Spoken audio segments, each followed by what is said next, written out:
Hey, folks, Roland Martin here. It is the Friday, September 28th edition of Roland Martin Unfiltered. I'm broadcasting live from the Tom Joyner Morning Show studios here in Dallas, Texas. On the show today, Brett Kavanaugh, FBI. First of all, the committee approved him moving forward, but there's going to be an FBI investigation. We'll tell you all those details.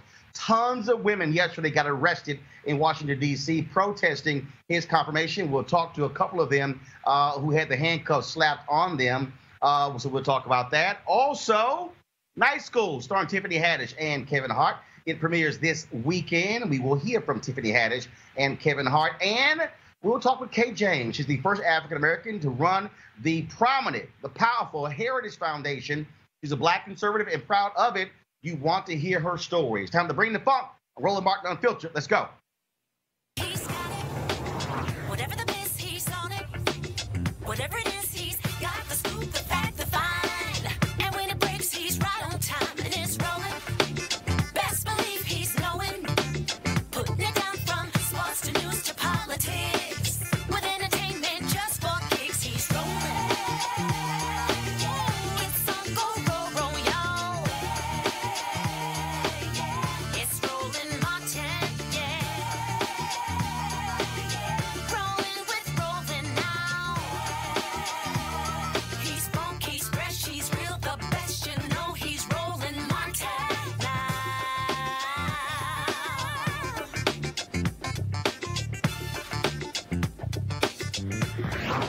Martin. All right, folks, more drama on Capitol Hill today in the Brett Kavanaugh confirmation hearing. The Senate Judiciary Committee, they did move forward to move his nomination from the committee to the floor. The vote was along party lines, but Arizona Senator Jeff Flake said he cut a deal. He would only vote for Kavanaugh in the hearing if they agreed to delay the vote on the floor for a week. Now, earlier in the morning, Flake, he said that he was going to vote for Kavanaugh completely, but he was accosted in a video, and this is what happened that caused him to say, wait a minute, there has to be an investigation. On Monday, I stood in front of your office with Addie Barkan. I told the story of my sexual assault. I told it because I recognized in Dr. Ford's story that she's telling the truth. What you are doing is allowing someone who actually violated a woman to sit in the Supreme Court. This is not tolerable. You have children in your family. Think about them. I have 2 children. I cannot imagine that for the next 50 50 years, they will have to have someone in the Supreme Court who has been accused of violating a young girl. What are you doing, sir? I was sexually assaulted and nobody believed me. I didn't tell anyone, and you're telling all women that they don't matter, that they should just stay quiet, because if they tell you what happened to them, you're going to ignore them. That's what happened to me, and that's what you're telling all women in America, that they don't matter. They should just keep it to themselves, because if they have told the truth, you're just going to help that man to power. Folks, stunning video there. That took place in the morning, and it was 4 hours later when Jeff Flake said, I will vote for this, but we've got to then have this investigation. So the Senate Judiciary Committee sent a letter to the White House asking Donald Trump to open this investigation. He agreed with that. Donald Trump also was quoted as saying that Dr. Christine Ford's testimony, that she was a credible witness. Well, if she was credible, does that mean that she was telling the truth and Kavanaugh was lying? Again, major developments today. Now, Lisa Murkowski, the senator from Alaska, she says she agrees with Flake in terms of doing this investigation. The bottom line is here. It's a 51-49 vote right now. The difference in the United States Senate. Republicans have 51, Democrats have 49. If two Republicans say they're not going to vote for Kavanaugh, he will not move forward. That's why this is so critical. Senator Bob Corker of Tennessee already on the record saying he is going to vote for Kavanaugh. Senator Susan Collins of Maine has not said how she is going to vote. Also, Heidi Heitkamp of Montana has not decided. And we have not heard from Joe Manchin of West Virginia how he is going to vote. They are both Democrats. But Senator Doug Jones of Alabama, he has said he simply cannot vote for Kavanaugh. Bottom line, they don't have the votes. That's why they're calling for this investigation. And so lots of drama there. We'll see what happens over the next week with this investigation. Mark Judge, of course, he is the friend of Brett Kavanaugh. His attorney has already said that he will cooperate with the FBI. It was a busy, busy day yesterday, folks. Also today on Capitol Hill, more than 1,000 protesters lined the halls of Capitol Hill yesterday. Many of them were also arrested.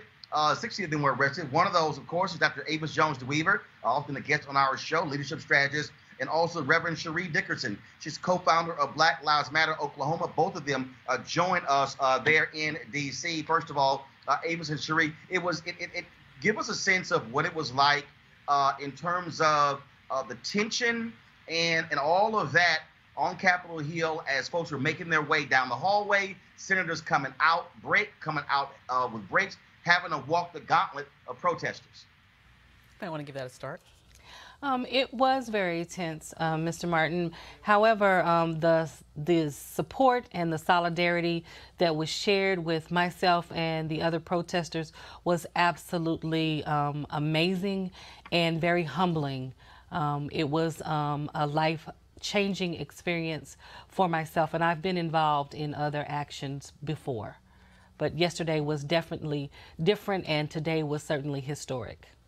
Avis? Absolutely. I mean, it was palpable that the people who were there because they had some sort of personal connection to this issue. But it's not to say that it was all women. I mean, there were women there, there were men there, there were people, black people, people of every race and ethnicity that you can imagine. And so this is an issue that cuts across America, and everyone could see the blatant unfairness of just ramrodding this nominee through when such serious allegations have been made without even having a very real hearing to really tease out all of the facts rather than just put on the kabuki theater that I would argue that they put on the other day. People say protests don't matter. It mattered in this case when it came to that elevator confrontation. Absolutely it mattered. Absolutely it mattered. And it mattered because, you know, Flake is one of these people that likes to set himself up as a Republican who is more moderate, as someone who would actually maybe listen and try to bring the two sides together. Now, historically, he's done this through very flowery speeches, but when it comes to actually voting, he tends to vote to the right. So it was he really did need an intervention, and I think today he got one. Cherie. Yes. Protests have always, nonviolent protests have always been successful, in my opinion, and we can think about some of the most notable protests that have occurred, especially those that have been led by Black women. And so we are continuing to be an integral part of this process and in bringing change. Look, we now have a week. The FBI is going to do their investigation. They're going to interview various witnesses. What do you think is going to happen over the next 7 days? It will be interesting to see. We know that Mark Judge is going to be a primary witness that needs to be interviewed. But who else? How broad is this going to go out? Will the interviewees extend beyond even those that are connected to the Blasey Ford case? Will they extend to the other allegations? Exactly how much information will be collected? And then what will happen with that information? You know, I am hoping that once this is done, that the senators actually do take some deep consideration of what's found. And ultimately, to be perfectly honest, I still would have loved to have had Mark Judge in there for questioning, because making a statement and having someone read a statement is one thing, but seeing someone in the flesh and having that person answer questions in real time can really go a long way towards really being able to determine whether or not that person is telling the truth. Do you also expect that protesters will continue putting the pressure on? Do you expect them to continue to show up? The House members, they've all gone home to prepare for the midterms, but the senators, they're still there. I believe that is going to happen. What I'm hoping is going to happen, since Kavanaugh showed how emotional he could get under a little bit of pressure, is that he's going to rescind his nomination because he doesn't want the FBI in his business and the truth to be revealed. Absolutely. There's a reason why he didn't want them to go there in the first place. Absolutely. First of all, I want to show y'all this here. I was flying to Dallas. I got to speak to the NAACP tomorrow in Fort Worth. And this video is making the rounds where they took the Sam Jackson character in Pulp Fiction and used the Brett Kavanaugh testimony. I got to play this for y'all. Check this out. Now, let me take a wild guess here. You're Brett, right? Correct. I thought so. I got into Yale Law School. Check out the big brain on Brad. That's the #1 law school in the country. You're a smart motherfucker, that's right. I had no connections there. I got there by busting my tail. Looks like me and Vincent caught you boys at breakfast. Sorry about that. Did you have it? Beer. I still like beer. You mind if I have some of your tasty beverage to wash this down? Sometimes I had too many beers, but I did not drink beer to the point of blacking out. And I never sexually assaulted anyone. Yes, you did. Yes, you did, Brett. He is warm, friendly, unassuming. He's the nicest person. I don't remember asking you a goddamn thing. Oh, I got to get y'all reaction to that video. Hilarity, but I mean, so appropriate. Made my day. Absolutely. I just, yes, and yes. Absolutely love it. I had to play that. And so, Cherie, Avis, I appreciate it. Thank you so very much. Thank you. Thank you. All right. We'll certainly be in contact as we continue to see what happens with the confirmation of Brett Kavanaugh. All right, folks, got to go to a break. We'll be back on Roland Martin Unfiltered.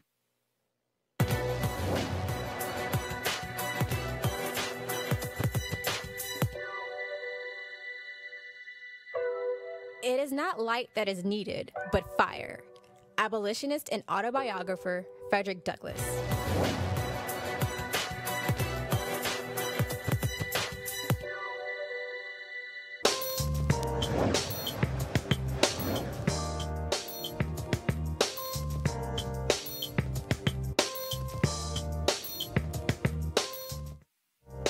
All right, folks, our HBCU Giving Day School with Fisk University. If you want to give to Fisk University, go to fisk.edu, of course, located there in Nashville, Tennessee. And so we want to support our HBCUs. And so we give it up for Fisk University.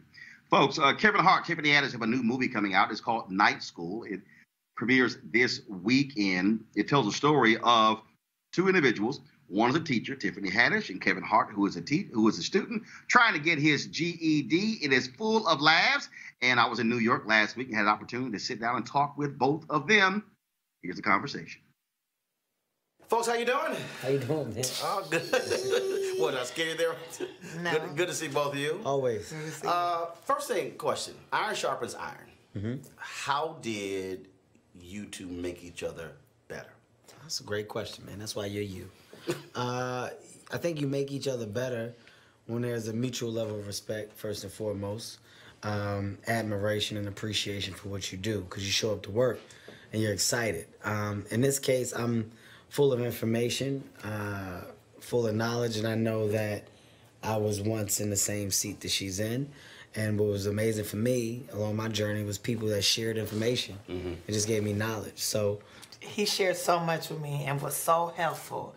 And like, you know, while we were shooting this movie, I was doing a lot, he's doing a lot, but he was teaching me how to handle everything. And especially how to get them lines out right.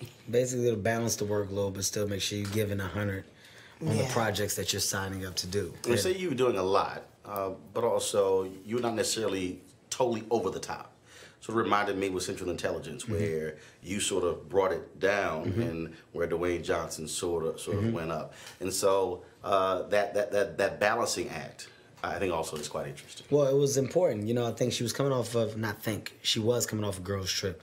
And the character that she portrayed in Girls Trip, you saw that character hit the screen, and it was, oh my God, funny from the top to the bottom, but she's crazy. It's like she was off screen too while we were shooting it. While we were shooting it, you was just at one concert. No, I'm just saying, but I saw enough. You saw enough. I got him to dance with me and everything. I had him on the dance floor. Will was giving me updates too. Yeah, they was updating. So you was asking about. That's who she is. I mean, look, that's what she is, who she is. But in this movie, I said it would be really good to show some depth. It'd be good to show a nice balance. So to take that and bring it down a little bit and allow you to have levels, it's good to show that now as you're going up in your career. So Carrie, the character of Carrie is so different from the character in Girls Trip. And the character of Carrie helps pushes the story in night school. You know, she's the backbone of the classmates, because we don't know our full potential until it's presented to us the way that she has to do it. Trying to get your GED? Yes. I don't know what I'm dealing with on the learning disability side until Carrie breaks it down. Teddy, you, my friend, are dyslexic. You also have dyscalculia. That's what I got. We're not done. You also have a processing disorder. I got a touch of prostate cancer. She didn't touch my ass one time. Boy. And after it's broken down, I now have the belief in myself that I can do what I need to do. You're having a hell of a year.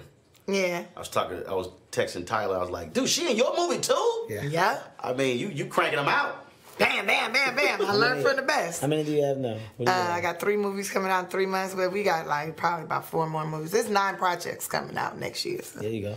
Yeah. That's what you're absolutely having a blast. I'm having a good time. And you still focus on, as we were texting, working this plan, your grand plan. Oh yeah, my grand plan. Yes, yes. I have a master plan.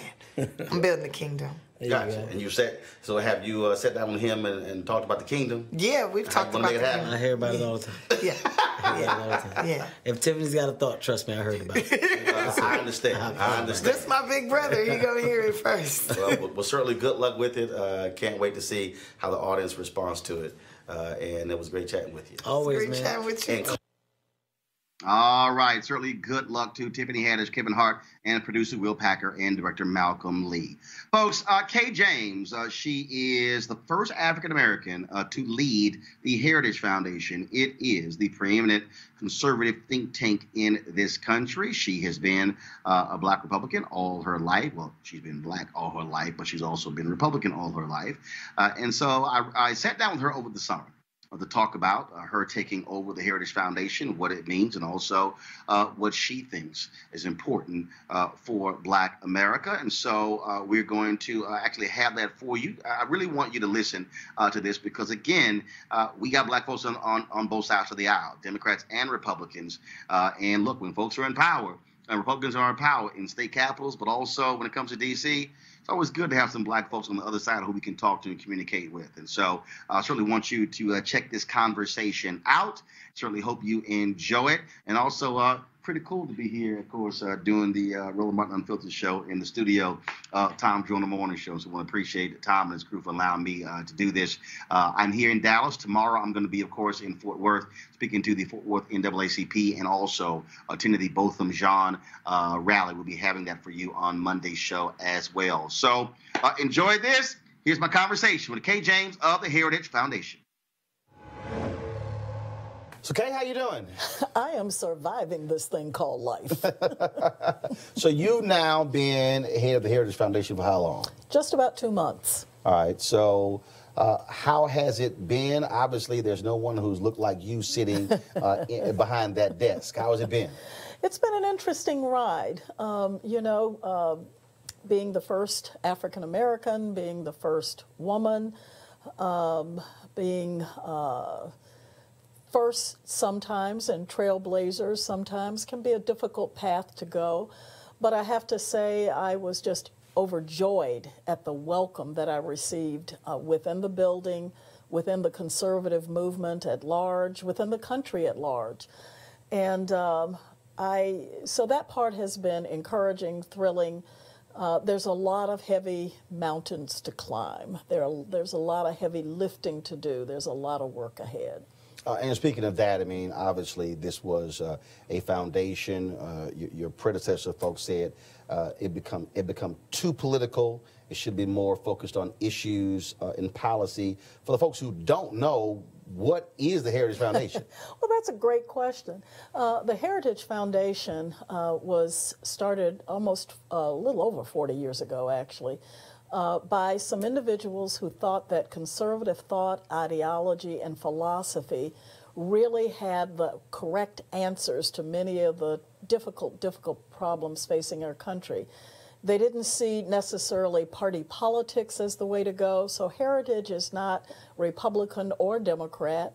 The Heritage Foundation promotes conservative philosophy, ideology, and thought.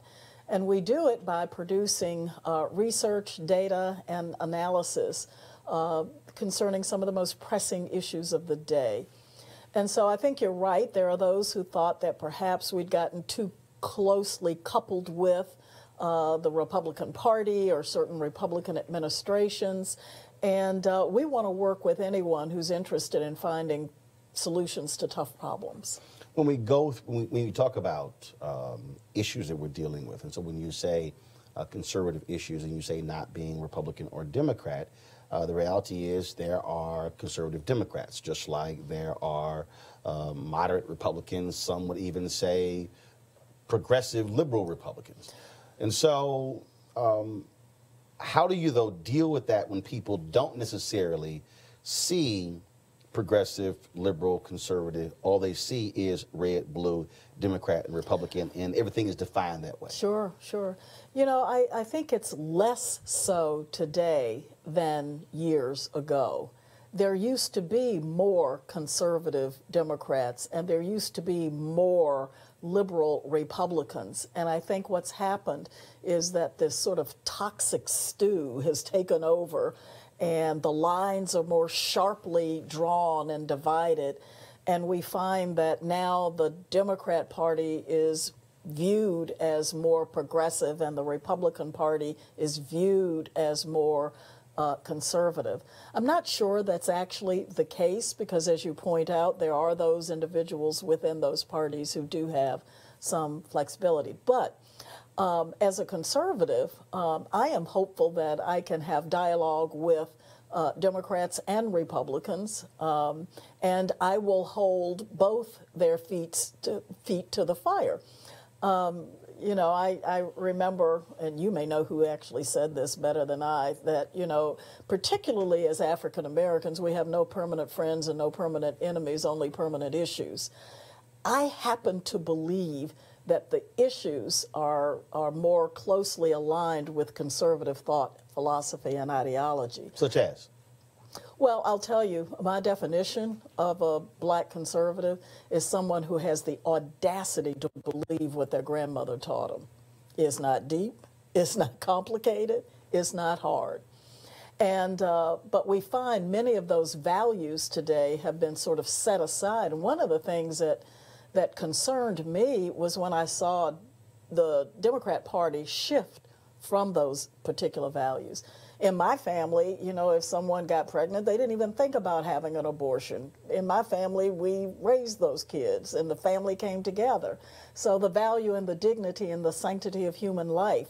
When I started out as a Democrat, it was okay to be a Democrat and hold that position. Nobody cared.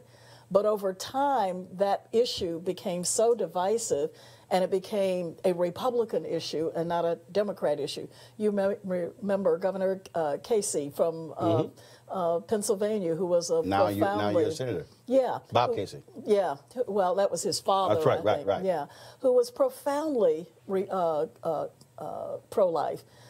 And I remember feeling hurt and disappointed when I, as a pro-life Democrat, was told there was no place for me in the Democrat Party. And that was a wake-up call. I tend to be a person of very strong, not tend to be, I am a person of very strong faith. And when I saw at the Democrat conventions, as more and more they wanted to move away from that. And so my message to Democrats is, why did you cede the high moral ground to Republicans? Why did you do that? And so I think matters of faith, matters of life, issues with entitlements, by the way, I think welfare.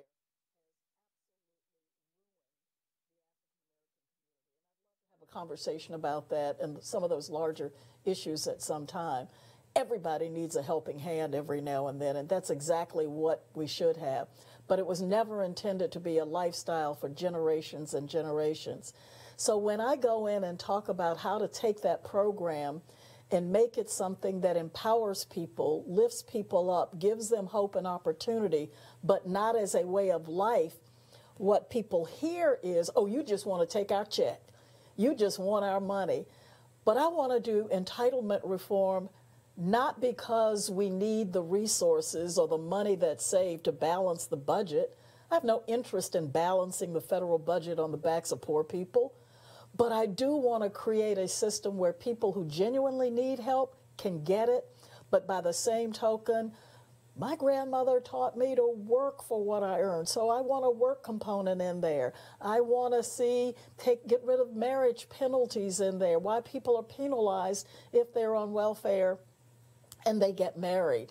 I want us to have compassionate policy, but I don't want policy which destroys and takes away initiative and hope. So things like that. One of the things that is interesting to me when I have that conversation is that it is often discussed within this very narrow framework, as opposed to realizing where African Americans are being locked out of other systems.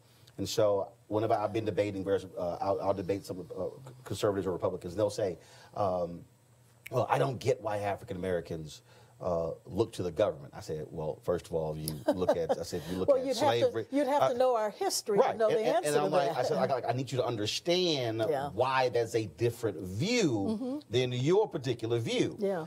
And they just can't understand that. I got that. I understand it. The government was all we had. The government was there to protect us, of course. But we can't let the government become mom and dad to children out there. We need, so I get it, I understand, so I would never ask that question, but by the same token, I don't want to see us robbed of our creativity and our initiative and our drive by becoming so overly reliant on government. Yes, I get why we depend on government, because government is all we had. But I want to say to young people out there today, you know, I had a group of young moms, single-parent moms who were all on welfare at my house one time, and I invited them over. We were doing a thing, and so the young woman said, I'm fine. I get my check, and and so I'm good. And I said, you see that picture over there on the wall right there? And she said, yeah. I said, that one picture is probably about 6 months of your checks. I just wasn't satisfied with that. I wanted more. And so I want you to want more. And I want you to have more. I don't want you to settle for a life of dependency. So for me, the drive for reform is less about let's save the government dollars. I look at movies like Hidden Figures, like The Great Debate, and I look at what we were like in the 1930s and 40s and 50s. I look at the thriving middle class that we had in the African American community, and I just realized that young kids, many of them in some urban communities, don't get to see that picture. That was a part of my existence and my growing up, and I want that for them. I want them to want more, and I want to create an America where they can have more. When earlier you said being a black conservative, you go to a lot of places in black America, and you say, I'm a black conservative or a black Republican. You might have to put on a helmet and a shield. Oh, I have to do that at Thanksgiving. What are you talking about? And so, how does it make you feel when you have to deal with that? Because I mean, it can get rough. Well, it can, Roland, except for one thing. I think when people know, and this is, I think that too many black conservatives have gotten disassociated and detached from their own communities. But when you have maintained those connections, and when you are there and people know who you are, I think that it is far easier. They may say, you know what, I don't agree with Kay, but I think she's really sincere and wanting to help her people. I may disagree with her, so it isn't as rough on me as it is perhaps on some others. And I challenge them to say, I think passion, love, concern covers a multitude of things. So I think if you are authentic and believable and present and in the community, it doesn't have to be that way. Which is what I remember a few years ago on my show Washington Watch on TV1, Michael Steele and I were talking, and I said, a Republican Party is scared of black people. He said, they're scared of me. And of course, when that thing went out, people got all upset. And I kept saying, I said, look, as long as Republicans, meaning white Republicans, and to your point as well, some black Republicans, as long as you do not talk to, engage, sit down with, communicate with, or even say, look, we might disagree on these issues, but this is where we agree. Now let's work on them. I keep saying, as long as that happens, GOP not getting black votes, right, and not going to get support, because if you're unwilling to engage, no one sees a reason to vote for you. I couldn't have said it better myself. I don't disagree with you. And when you say that, the folks look at you, go, okay, kid, you know what you're talking about. And surely you like, y'all do know I'm black. Y'all do know. Yeah, I've said that on more than one occasion. Well, here's my argument or pitch or conversation when I am in all white conservative circles. I explain to them that by the year 2050, this country is going to be run by black and brown people. And I said, it is important for you to understand that my grandchildren are going to be running this country, not yours. So if you genuinely love this country, as you say you do, if you genuinely believe that conservative philosophy and ideology is the right one that will uplift, and I believe that, by the way, then you will put time, energy, effort, and resources in taking these messages into those black and brown communities to educate, to help, because at the end of the day, it is a shrinking group that you're speaking to. Yet it seems as if the decision has been made, well, we're really going to ignore those groups and just try to turn out more folks over here. And you're right. Actually, 2043 is going to be majority minority. Yet still, it's not getting through when you begin to look at. It's going to get through. It's going to get through. How many more elections have to be lost? How many more battles have to be lost? It will eventually sink in. And listen, I have not changed my tune. I have been preaching the same gospel and the same message for years. So don't miss the point that having said all of that, Heritage said, okay, you are president. So it is getting through, and I think people are getting that and understanding that. A part of my goal is, and I hope you can tell, I'm a happy warrior. I am optimistic. First thing I did was paint my yellow office because it's sunny and bright and optimistic. And I want to go places and have conversation and discussion where maybe conservatives have never been before. And you know, I think that there is an opportunity, there is a time for that kind of dialogue and discussion. People are sick of the anger and the vitriol. Why do we have to hate each other because we have different ideas? I saw it on the right first, and I didn't like it there. And now I see it coming from the left, and I certainly don't like it or appreciate it there. So I think people of goodwill who genuinely want to solve some very complex problems are going to have to set that aside and say, let's sit down at a table. I have a friend who is probably about as progressive as one could get, and she and I were talking one time, and we said, you know, if we got the politicians out of it, if we took all the interest groups and lobbyists out of it, we could probably solve the healthcare crisis in America today. But when policy is made in this town, follow the money, follow the lobbyists, follow the talking points. You know, people are more concerned about votes and getting elections. That's one of the reasons I'm excited about being at the Heritage Foundation, because I can step out of all of that and talk pure policy without worrying about getting reelected or trying to earn extra money as a lobbyist. I'm in a meeting at the RNC, and with Reince Priebus and several of his other top folks. Tara Wall is there as well, and so we're talking about, this was leading to the 2016 convention, and she said, there is no group that hates us more than black women. She said, it's not even close.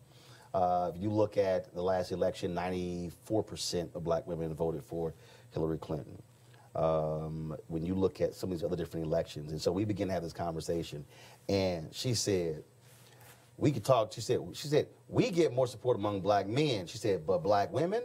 She said, woo, as a black woman, what do you say to that? How does that also make you feel where sisters just, they are not trying to hear it? Yeah. You know, I have experienced some of that, and it's hurtful. It is extremely hurtful because these are people that I admire, respect, look up to, but I've also seen a break there, Roland, in the last few years. And I think that it is so important to be present and to be authentic. And so I have experienced a measure of acceptance even among those groups. I can remember being honored by some of those particular groups that have strong progressive and strong liberal leanings, yet they embraced me and lifted me up. And I think that's what we have to do as black folks. I think we have to recognize each other's accomplishments. It really, really disturbed me when we didn't celebrate Condi Rice more in the African American community. I don't care what you think about the administration she served in. That is one smart and incredibly talented, musically gifted African American women who has more charm and grace and dignity in her little finger than some of us have in our entire lives. We should celebrate that. I, as a matter of fact, often defended and celebrated Michelle Obama. I did an interview one time during the week of Barack Obama's inauguration. And so the question was, so how do you feel about this as a black Republican? And I don't know what they were expecting my answer to be. And I said, I am taking off my Republican hat, and I am going to spend this week celebrating one of the most incredible things that I never thought I would live to see. Do y'all understand we have a black man as president of all these United States? That deserves to be celebrated. And I said, I'm going to celebrate it because I know I'm going to spend the next 4 to 8 years fighting him on some policies that I disagree with. But who can disagree with the fact that we had one of the most incredible families as leading our nation? And so whenever anybody would go in on Michelle or go in on the kids, I'd always jump to the defense. That's our First Lady. You know, I wish we could return the favor right now with the president's kids and family, because I think that should be off limits. But I always celebrated. And I think we as African Americans should celebrate each other and the victories that we have, and be glad, incidentally, that there is something called a black Republican.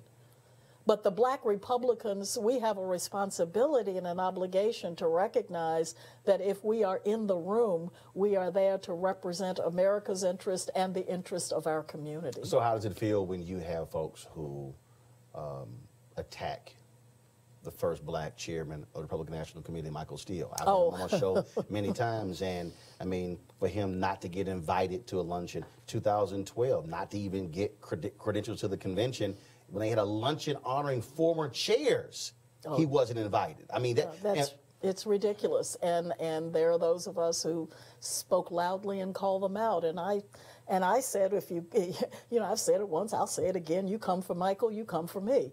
I mean, we have to support each other, and we have to have each other's backs. And Michael is one of the most incredibly talented. I mean, for crying out loud, he got elected in statewide office in Maryland. It was just so offensive to say that they elected him because of his race in that particular moment in time. And so, yes, it's a tough battle. Being a black Republican is not the easiest thing in the world. Black folks who are not Republicans watch this and say, man, if y'all gonna diss him, I know you don't want to talk to me. Well, now let's keep it real, because, you know, there's some stuff on the other side of the aisle as well. Of course. And I have seen how black folks have been treated in the Democrat Party. So I say a pox on all their houses. I'm just happy to be, you know, a conservative. There you go. You mentioned in terms of earlier defending and being a Republican, and I'm sure you talk about Thanksgiving. I know when you went home for Thanksgiving, they threw so much Trump stuff at you, and no, we had a Trump-free zone. Oh, y'all do. So what, did y'all have rules written down? Yeah. Did y'all pass a sheet of paper out? We didn't actually write them down. But you know what's so interesting? I have one of the most incredible families ever, and where I come from, it's family above politics, it's family above jobs, it's family above everything.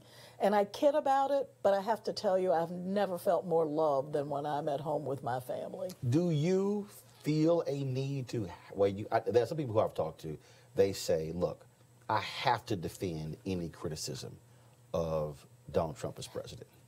No.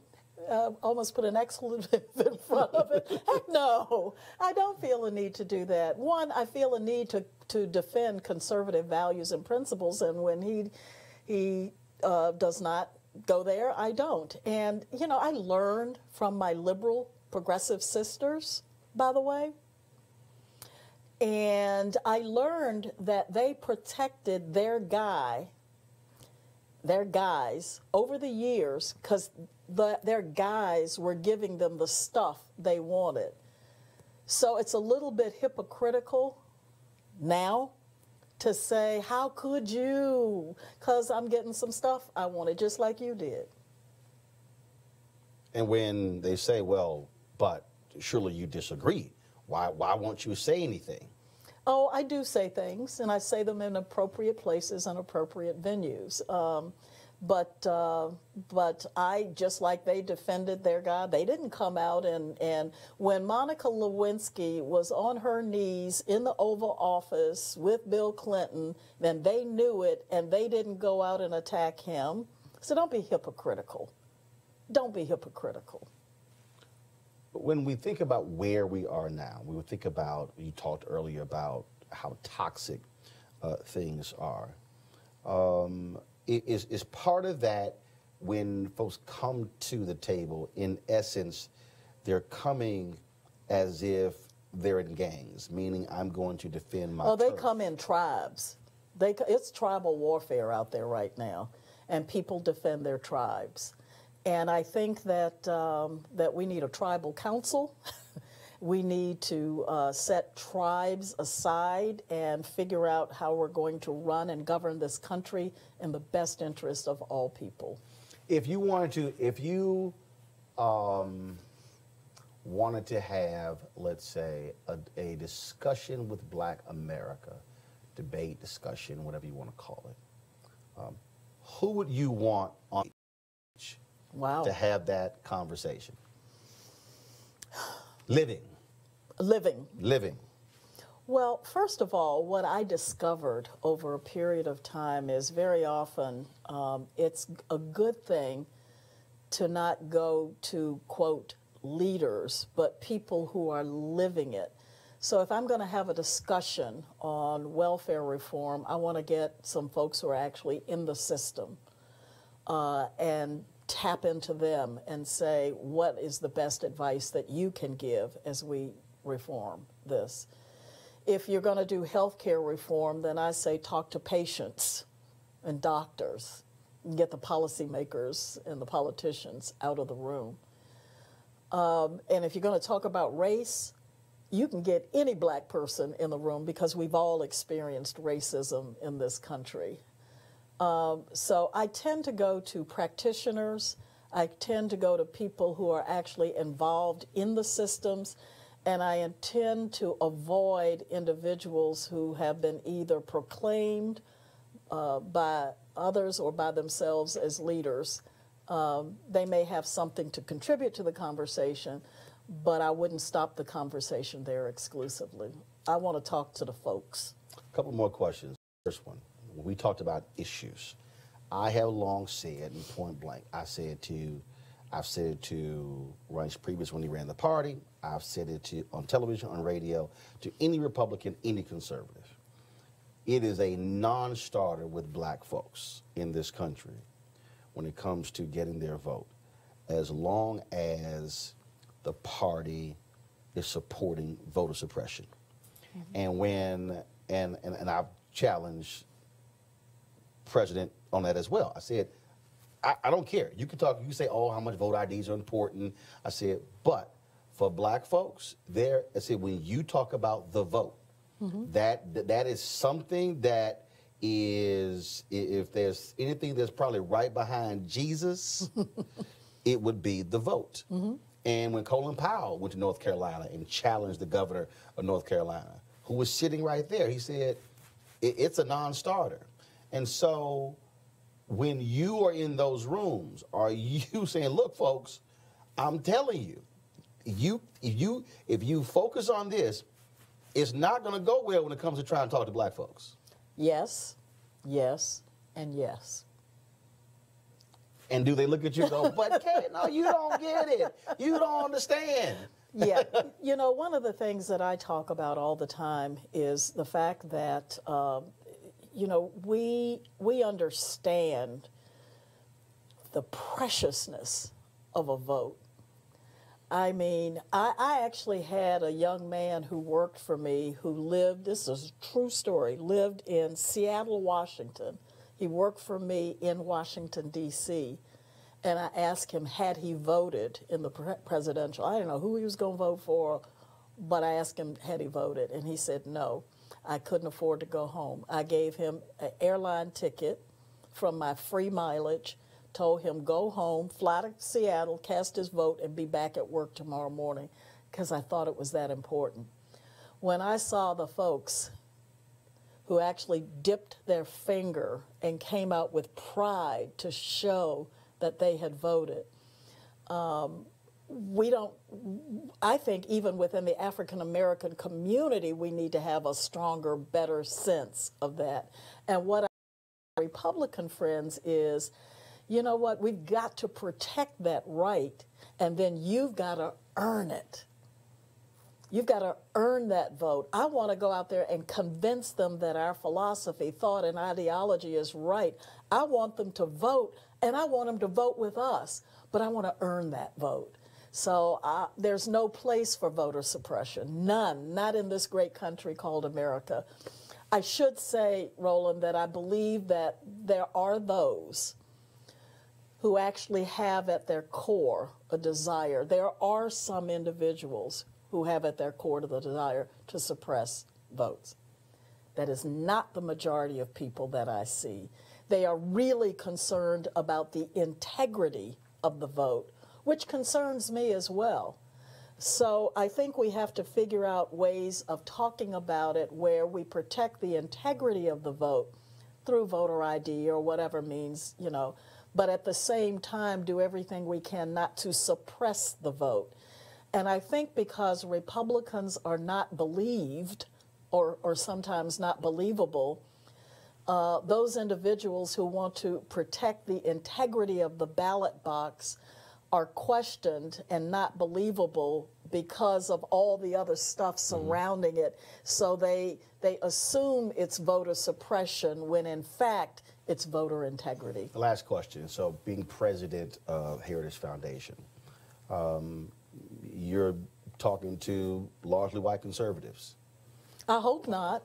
Well, but we know what the reality is. I'm talking to your audience. Right, right. But in terms of, you know, in terms of who when you're in the room, when you're talking to different people who walk into this building, first, what do you want them to understand once you decide to leave what it is you want to accomplish?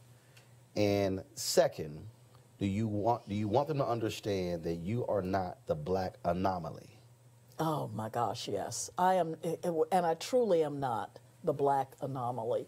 My story, you know, growing up, welfare mom, absent father, and who have realized the hope and opportunity and everything that this country has to offer and have, you know, grown to have a very successful life. My story is not that unique at all. There are many out there who have similar stories, so I am not an anomaly. I'm not an anomaly because I'm a conservative. Most black folks are, by the way. If you go right down the list, they are, but they don't vote Republican for some very important reasons, and we can talk about that at some point. I'm not an anomaly because I'm conservative, and I'm not an anomaly because of my life story. I'll tell you what is different is that God has given me the grace to come in and have the patience to work within this movement and within this community to help inform, instruct, to be taught, to, you know, to have those kinds of relationships. That's a lot of grace and patience. That's a lot of grace and patience. Oh, golly. Well, you know, some have it.